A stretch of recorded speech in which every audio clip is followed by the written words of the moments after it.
उन्हाळा म्हटलं की आंब्याचं सीझन सुरू होतं आणि तशी आता मार्केटमध्ये पिकलेले आंबे खूप छान येत आहेत.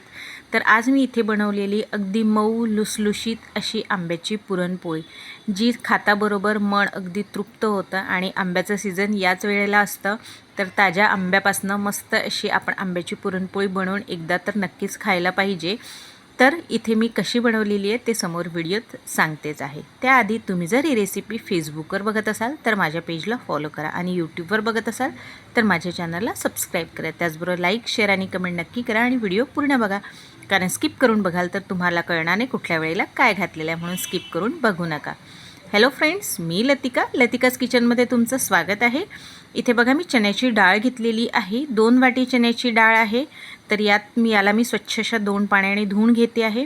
त्यात जो व्हाईट हे लागले असतो, डस्ट असते किंवा कचरा असतो, तो व्यवस्थित निघून जातो. तर इथे मी 2 पाण्याने धुवून घेतलेलं आहे स्वच्छ. आणि जेवढी डाळ घातलेली आहे त्याच्या दुप्पट आपल्याला पाणी घालायचं, म्हणजे हे परफेक्ट मेजरमेंट आहे. तर माझी 2 वाटी डाळ होती, तर मी इथे 4 वाटी पाणी घेतलेलं आहे. तर आता बघा इथे मी 4 वाटी पाणी घालून घेते आहे. तर त्याचबरोबर आजची जर तुम्हाला रेसिपी आवडली असेल तर एक लाईक नक्की करा, कारण की काय होतं, लाईक केल्यानंतर आपल्याला एक खूप छान हुरपाई येते की नवीन नवीन छान छान अशा रेसिपीज आणायला पाहिजे. मी छान छान रेसिपीज घेऊन येते, तर तुमच्या लाईकमुळे मला एक प्रोत्साहन मिळते, म्हणून एक लाईक नक्की करत चला. तर आता बघा इथे मी 4 वाटी पाणी घालून घेतलेलं आहे आणि याला कुकरमध्ये शिजायला मांडते. 4 शिट्ट्या येऊ द्यायच्या आणि 5 ते 10 मिनटं अगदी मंद आचे, गॅस मंद करून शिजू द्यायचं. म्हणजे 4 शिट्ट्या झाल्यानंतर मंद आचेवर 5 ते 10 मिनटं शिजू द्यायचं, म्हणजे आपली डाळ अगदी छान मऊ शिजते. तर इथे शिजल्यानंतर मी काढून घेतलेलं आहे आणि बघा पाणी पण दिसते आहे. पाणी तुम्ही हवं तर कुठल्याही भाजीत वापरू शकता किंवा कटाच्या आमटीला वापरू शकता.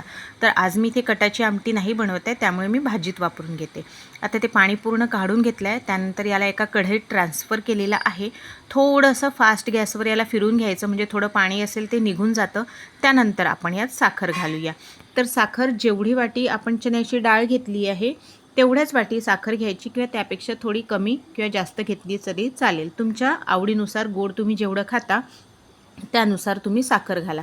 तर मी इथे 2 वाटीपेक्षा थोडी कमी साखर घालते, कारण की आपल्याला त्या समोर आंब्याची असल्यामुळे त्याचसमोर काही अजून पदार्थ ॲड करायचे आहे, म्हणून 2 वाटीला म्हणजे मी 1.25 वाटी घातलेली आहे. आता मिक्स करून घेते व्यवस्थित.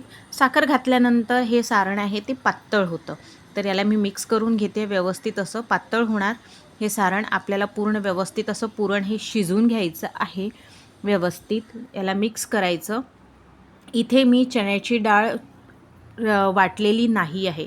याला घोटता घोटताच मी मॅश करत गेली, तर मला शेवटी चण्याची डाळ वाटायची गरजच पडली नाही. ते आपोआपच छान व्यवस्थित बारीक झालेली आहे. तर बघा पाणी मस्त सुटलेलं आहे. याला घट्ट करायचं आहे. आता इथे मी काय केलं होतं, 2 आंबे घेतले होते. मोठ्या साईजचे आंबे होते. जर मीडियम साईजचे असेल तर 3 आंबे घ्या आणि छोटे असेल तर 4 आंबे घ्या. याचा गर काढून घेतला आणि बारीक करून घेतलेला आहे. त्याला बाजूला ठेवते. इथे पीठ घेते. मला आज 7 पोळ्या बनवायच्या पुरणपोळीच्या, त्यानुसारच मी पीठ घेतलेलं आहे. तुम्हाला जेवढ्या पुरणपोळ्या बनवायच्या आहे तेवढंच पीठ घ्यायचं, कारण की आपण पीठ फ्रीजमध्ये ठेवायला नको असं म्हणतात. पुरण हवं तर थोडं फ्रीजमध्ये ठेवलं तर चालेल, दुसऱ्या दिवशी करता येईल. तर इथे पीठ घेतलं आहे, चवीनुसार मीठ घातलं आहे, थोडी हळद घातली आणि जे पल्प केलं आहे त्यातला थोडा पल्प मी या पिठात घालते आहे आणि पीठ मळून घेते आहे. तर आधी पल्प घालून घेतलेला आहे, त्यानंतर उरलेला पल्प आहे तो मी पुरणात घालणार आहे. तर याला तर व्यवस्थित भिजून घ्यायचं. त्याआधी इथे बघा मस्त पुरण घट्ट झालेला आहे.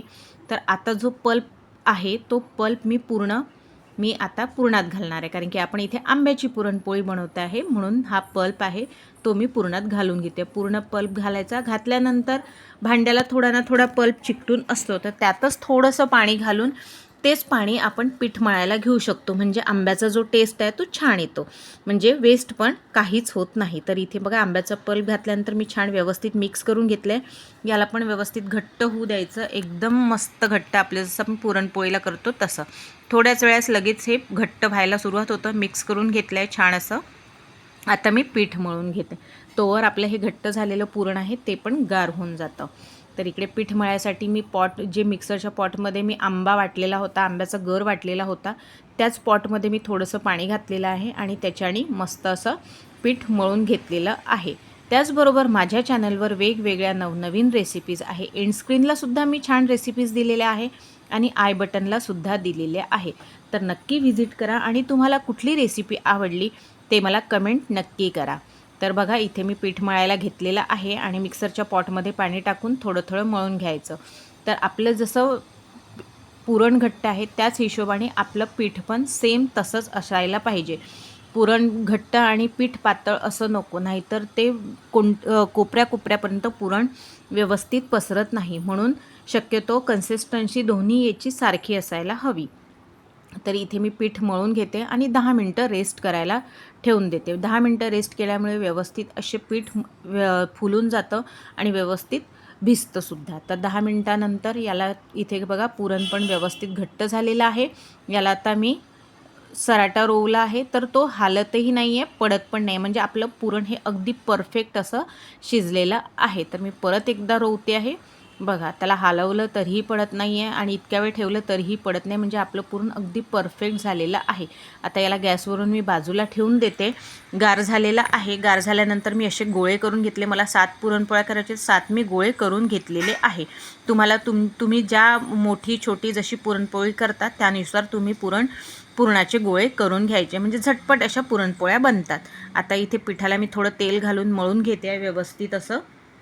व्यवस्थित मळलं आहे आणि आता पुरणपोळी करायची. तर मी इथे पीठ घेते आहे साधं कोरडं आणि आपली पुरणपोळी बनवून घेते. तर असा गोळा करून घेतलेला आहे, त्याची पाती केली खोलगट अशी आणि आता त्यात पुरणाचा गोळा घेऊन भरून घेणार मस्त असा.